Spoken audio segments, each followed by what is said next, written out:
thank you for coming to talk to us, Peter. You're from Network 10, Teacher Education Research. That's right. Can you tell us what that network's about? Well, as it says on the tin, it's about teacher education research, and that can cover things like induction programs in teaching. It can cover research communities which are developing within teacher educator groups. A lot of former colleges, for example, don't have a high research profile when they come into teacher education. So we're trying to help and promote that.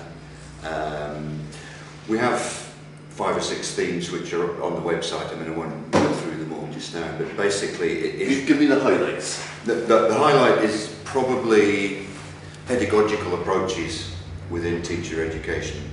So, for example, if somebody's moving from traditional lecture-based formats to trying to do online teacher education, or to a more seminar-based approach, something like that, they might have research in that area.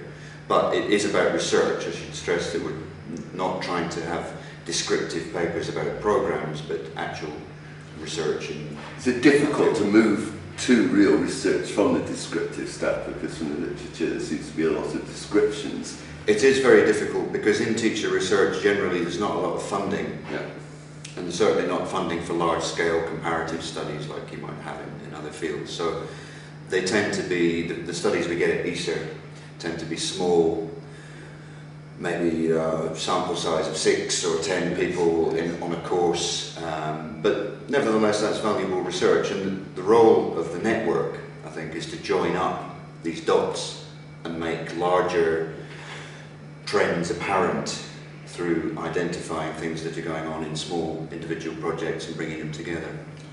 And presumably supporting individual researchers working out. Who do the researchers tend to be? Is it teachers themselves, or is it university researchers? Or From our point of view, it's largely university researchers or teacher educator researchers generally, yeah. So you said you're trying to join up those dots and make the bigger patterns. Yeah. So what are the bigger patterns that you're seeing? Well, emerging trends at the moment, induction programs is a big one, and for example in Scotland there's a relatively well developed induction program.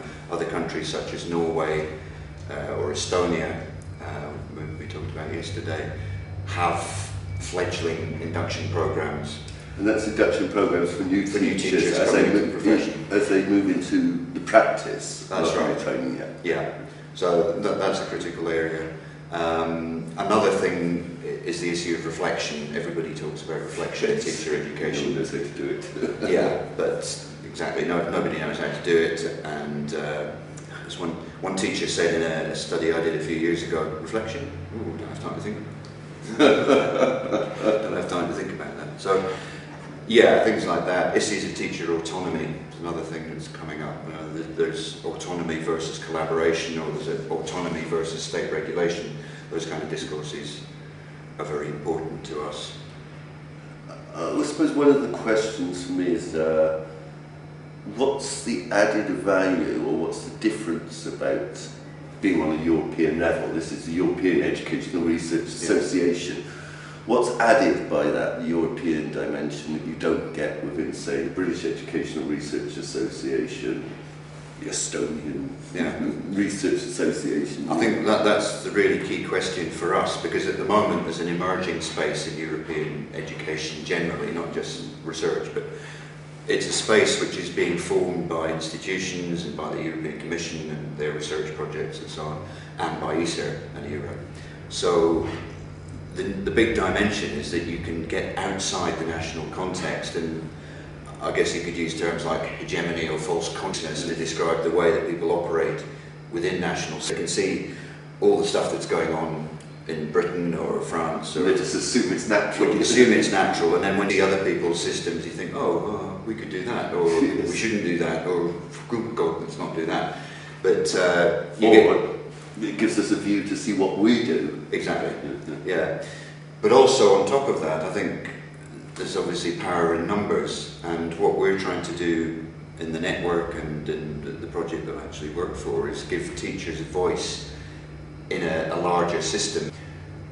And by kind of going outside, for example, take a teacher in England or Scotland, individually they don't have a big voice in the research agenda and policy and so on, but through things like the networks in ECER, they can get into a larger policy discourse, and then the organisations that are connected to that can feed back into the national system at a level which is not accessible to the individual. So you're producing a source of power for people in some ways. So the network actually gives them a space in which they can put their views forward, exchange views, but more than that, it's the policy link. Yeah. So how does I mean, there's been a lot of talk about research-based policy, yeah? Sure. Is that happening? Or Yes, it is. It is happening. It is happening. For example, last year, for the first time, we managed to do something in between conferences, which is a big step forward for us.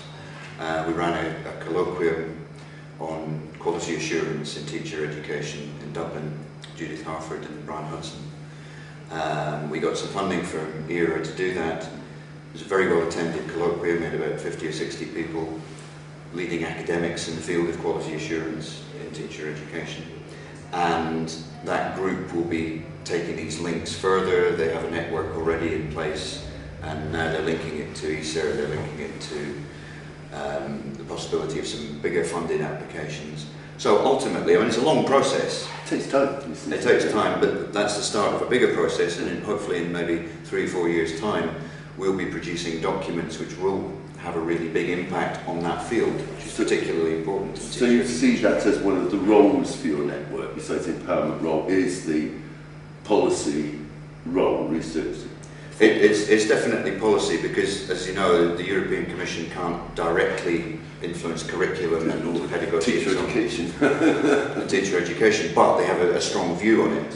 And there's an increasing move towards standards and quality assurance discourse and so on.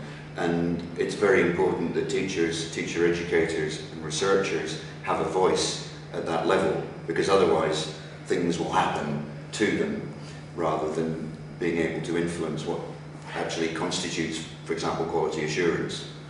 So I'm getting the network pretty clear. Last question I suppose, where do you see the network going in the future? Is that the direction you'd like to go to, is having more of that policy role? That's the direction I would like to go to, but equally there's a role in perhaps encouraging postgraduate research. We're working with the Emerging Researcher Network in ECER. We're doing, hopefully next year, some workshops. We did one this year at the pre-conference. We will be persuading, we hope, ERA to put some money into supporting postgraduates to do small seminar projects or literature reviews, things like that, which they can then bring back to ECER. So we're trying to build research capacity as well. Ultimately, we'd like to see the network being able to support research itself in some way, but that's obviously dependent on money. But it's about leveraging things outside, but having the network within ECER that has the power and the contacts to do that. And we have now probably around about 300 people on our mailing list, and probably a couple of hundred people every year at the conference. So it's a strong network. A lot of people in teacher education are involved in that. Well, Peter, thanks very much for coming this morning, and I hope the network continues to grow and succeed. Thanks very much, Graham. Cheers.